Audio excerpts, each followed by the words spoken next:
Hello! What's up mga beautiful people? Itong YouTube channel ng mga taong mahilig gumawa ng mga pampaswerte, mahilig magpabuenas, at talaga namang positibong positibo.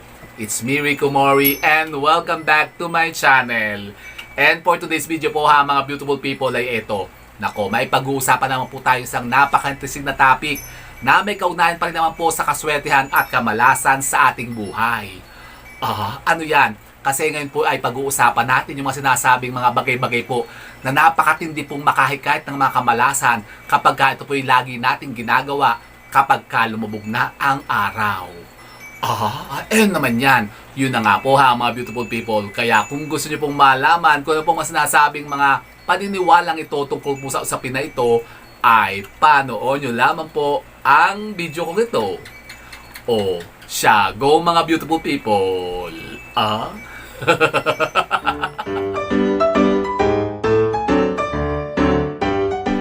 So yun na nga po ha mga beautiful people, isang mapagpalang araw naman po sa inyong lahat at naway nasa mabubuti po kay kalagayan ngayon kasama niyo po mga pamilya at mga mahal sa buhay. At yun na nga po ha mga beautiful people, ngayon araw po ito ay pag-uusapan nga natin yung mga sinasabing mga paniniwala ng ating mga matatandang mga ninuno na may kaugnayan po sa mga pinakamatitinding mga kamalasan na maaari po nating ma-imbibe at maranasan kapag ang mga sinasabing usapin na ito o mga gawain ito ay ginagawa po natin, lalong-lalo na po kapag lumubog na po ang araw. Kaya wala na masyadong chikatalakis, umpisahan na natin ito. Kasama po sa ating list ha mga beautiful people ng mga sinasabing mga bagay-bagay na yan na dapat po iwasan natin gawin kapag lumubog na po ang araw, kasi yan po ay maaaring magdulot sa atin ng mga pinakamatitinding kamalasan sa ating buhay. Ang number 1 ha mga beautiful people, ang pagpapalabas po ng pera kapag lumubog na ang araw. Dapat daw po ha mga beautiful people ay iwasan natin gawin yan. Lalong-lalo na nga po kapag kayo po ay gagastos ng sobrang laking halaga po ng pera. At wag din po kayo magpapalabas ha mga kumari kung tigang ng pera, lalong-lalo na po kung kayo po ay magpapautang. Kasi kayo po ha mga beautiful people ay maaring hindi nabayaran kapag ginawa nyo po yan. Tsaka negative daw po yan ha mga beautiful people kapag kayo po ay nagpapalabas ng pera kapag kagabi na. Para kasi po ang mga perang yan ay magtatampo sa inyo at yan po ay hindi nababalik sa inyo kapag ginawa nyo yan. Kaya negative po yan ha mga beautiful people, kaya iwasan nyo pong gawin yan. At ang ating pong number 2 ha mga beautiful people ay may kaugnayan pa rin po sa number 1. Yung tungkol nga po sa pagpapahiram po ng pera. Kapag kayo po ha mga beautiful people ay mangungutang, iwasan nyo po yan gawin kapag lumubog na ang araw. Huwag din po kayo magbabayad po ng utang po ninyo kapag kagabi na. Negative po yan. At ang pangatlo po ha mga beautiful people, iwasan nyo po ang pananahi. Pananahi? May nananahi ba sa gabi? Opo ha mga beautiful people, iwasan nyo pong manahi ng mga kung ano-anong mga tinatahi-tahi nyo kapag lumubog ng araw. Halimbawa kayo po'y mananahi, tigilan nyo na po yan ha mga beautiful people, kasi yan daw po'y mag-aaring maging dahilan ng pagkabulag po ng inyo pong mga mata. Lalabo ang mata nyo. Yun pala yun. Hindi lang po yun ha mga beautiful people. Kayo po ay maaari daw pong magpataboy ng mga sinasabing mga kaswertihan sa inyo pong mga tahanan kapag kayo daw po ay nananahi kapag lumubog ng araw. Kaya negative po yan ha mga beautiful people. Iwasan nyo pong gawin yan. At ang pang-apat naman po ha mga beautiful people ay iwasan nyo naman daw po ang pagpuputol po ng inyo pong mga kuko. Kuko? Opo ha mga beautiful people, kayo po yung nagpuputol po ng kuko sa gabi. Tigilan nyo po yan ha mga beautiful people, kasi hindi daw po kainaman yan. Kapag ginagawa nyo daw po yan ha mga beautiful people, parang pinananalangin nyo daw po ang inyong pong mga magulang, mamatay na. Lalong-lalo na po ang inyong pong mga ina. Inay? Opo ha mga beautiful people, kaya huwag nyo pong gagawin yan, ang pagpuputol po ng inyong pong mga kuko kapag lumubog na ang araw. At ang sa pa po ha mga beautiful people ay iwasan nyo rin po itong gawin, ang pagpapaputol naman po ng inyong pong mga buhok kapag lumubog na ang araw. Bakit? Bawal po ha mga beautiful people ang pagpapagupit po kapag gabi na. Kasi kayo daw po'y maaaring maka-imbibe ng mga sinasabing mga negativities na maaaring nga pong magdulot sa inyo ng mga kamalasan. Kayo'y parang tatabangan. Huwag niyo pong gagawin yan ha mga beautiful people kapag kayo magpapagupit kapag gabi na. negative daw po yan. Paano yung pag nagpapagupit sa mga barbershop, di ba, pagka yung umuwi, saka lang sila nagpapagupit, yung galing sa trabaho, diretso sa mga barbershop, tapos magpapagupit. Tingnan nyo sila, kapag kasi ganyan mga kumari kong tigang, ay parang pinuputol daw po natin yung mga sinasabing biyaya at kaswertihan na na-imbibe po natin ng buong araw. Kaya ipagpaliban nyo po muna ang pagpapagupit po ng buhok po ninyo kapag kagabi na. Pagpagupit po kayo tuwing umaga. Ganun po mga beautiful people. Kaya di ba sabi nga po, mas mainam nga daw po kapag magpapagupit po ng buhok po ninyo kapag Sabado o Linggo.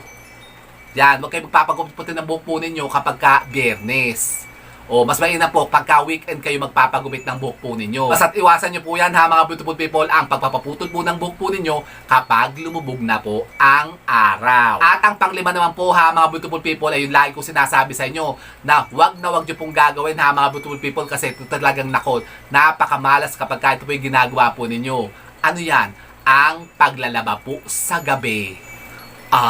Nako, ito po mga beautiful people, ay talaga malaking usapin kasi marami pong nag-react dito sa paniniwalang ito ng ating matatandang mga inuno na ito ng paglalaba sa gabi. Kasi paano nga naman daw po yung iba na tuwing gabi lang daw po talaga may time maglaba. Halimbawa, sila pinagtatrabaho, uwi sa bahay, galing sa opisina o galing sa trabaho. O minsan daw po, gabi lang daw po may tubig sa kanila kasi mahina ang pressure. Di sabi ko naman po sa kanila, di okay lang naman po maglaba sa gabi. Basta't sabi ko sa inyo, hindi po isinasuggest yan na gawin kapag lumubog na nga po ang araw. Kaya bahala na po kayo. Kung gusto nyo pa rin gawin yan, gawin nyo. Pero bahala na po kayo ang mag-suffer sa consequences.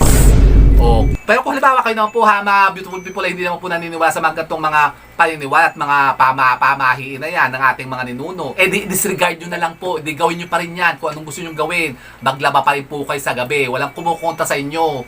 Kasi ito naman po mga sinasabing mga usapin na ito na sineshare po natin dito ay mga pawang gabay lamang naman po natin. Nasa inyo po yun kung susundin nyo po o hindi.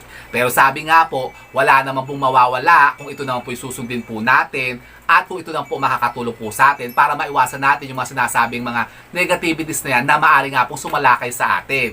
At yun na nga, isa pa, kung gusto nyo talagang gawin yan, bahala na po kayo. Pero bahala din po kayo na mag-suffer po sa consequences ng gagawin nyo yan. Parang nanakot pa. Hindi naman po mga beautiful people. Basta't bahala na po kayo sa buhay po ninyo kung anong gusto nyo gawin sa buhay nyo.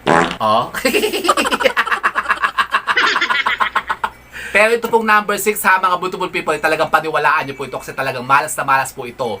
Ang pagbibigay po ng bigas sa gabi. Kayo ba mga beautiful people ay nangungutang ng bigas?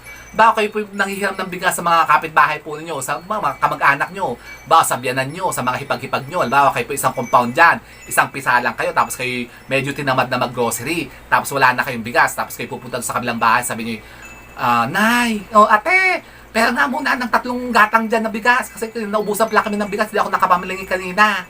Di leche.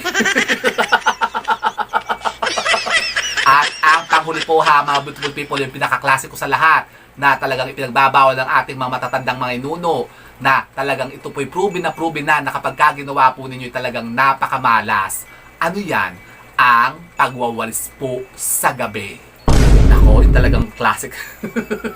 Classic rule yan ng mga matatanda Huwag kang magwawalis sa gabi. Nako, malas yan. Talagang pinagbibili niya ng mga lola namin nung araw kasi talagang pinupukpok kami nun pagka nakita kaming nagwawalis sa gabi. Tapos ang pagwawalis nyo pa mga beautiful people ay papalabas. Nako, huwag nyong gagawin yan. Pwede naman siguro magwalis sa gabi, kaya lang po, papasok po ang dapat na gagawin po ninyo. Huwag po papunta sa pintuan. Pero ngayon parang hindi na rin sinusunod kasi yun yung mga nagwawalis sa gabi. Kasi nga yung mga ibang di ba time lang nila sa gabi, maglinis ang bahay, maglaba, ganyan. Parang hindi na rin parang applicable pagka sa mga panahon na ito. Pero sabi nga po, wala naman pong mawawala nga sa atin kung susundin nga natin kasi baka po'y mag-manifest nga sa atin, di bahala kayo. Di ba? Kaya tingnan nyo, purbahan nyo, gawin nyo yan. Subukan nyo. Kumusta naman ang buhay po ninyo, di ba? Kahit parang ang dami-daming dumadating sa inyong mga blessings, mabilis na mabilis din pong nawawala. Kasi kung winawan ninyo po yan, kayo po'y nagwawalis sa gabi.